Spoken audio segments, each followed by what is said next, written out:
Nouvelle direction, mais nouveau suicide aussi chez France Télécom Orange. Un employé a mis fin à ses jours ce matin en s'immolant par le feu. Ça s'est passé sur le parking d'un site du groupe à Mérignac, juste à côté de Bordeaux. Bonsoir Patrick Sauce, vous êtes l'envoyé spécial de BFM TV à Mérignac.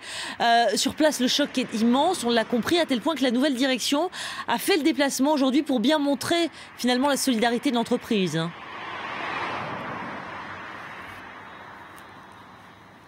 Oui, la directrice exécutive d'Orange France et le directeur des ressources humaines ont pris le premier avion aujourd'hui pour Bordeaux. Ils sont venus afficher leur soutien fort et même ému au personnel du site de Mérignac. Ils ont également voulu se démarquer de l'ancienne direction dont les méthodes sociales ont été pointées du doigt ces derniers mois et même ces dernières années par les syndicats.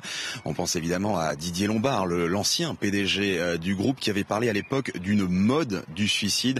Désormais, on a décidé du côté de la direction de jouer à fond la carte de la transparence. Écoutez. Toute l'entreprise est bouleversée. J'étais avec nos collègues à l'instant pour partager avec eux notre choc et notre chagrin. Toute la lumière, pour autant qu'on puisse faire toute la lumière sur ce type d'événement, sera faite. Il y aura une enquête qui sera diligentée et on fera cela avec nos partenaires sociaux en toute transparence. Alors Patrick, est-ce qu'on en sait plus par ailleurs sur le profil de cet homme de 57 ans? Y avait-il des signes qu'il se préparait à commettre comme ça l'irréparable?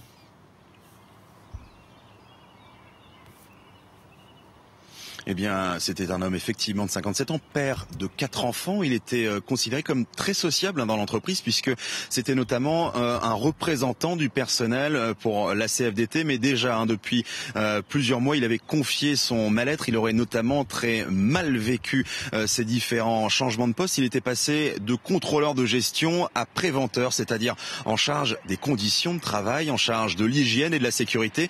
Et d'ailleurs, son fils, ce soir, fait clairement le lien entre ces conditions de travail et le suicide de son père. Selon les chiffres des syndicats, c'est le 29e salarié de France Télécom qui se donne la mort en moins d'un an et demi. Merci beaucoup Patrick Sauce en direct donc de Mérignac ce soir avec Quentin Bollier pour BFM TV.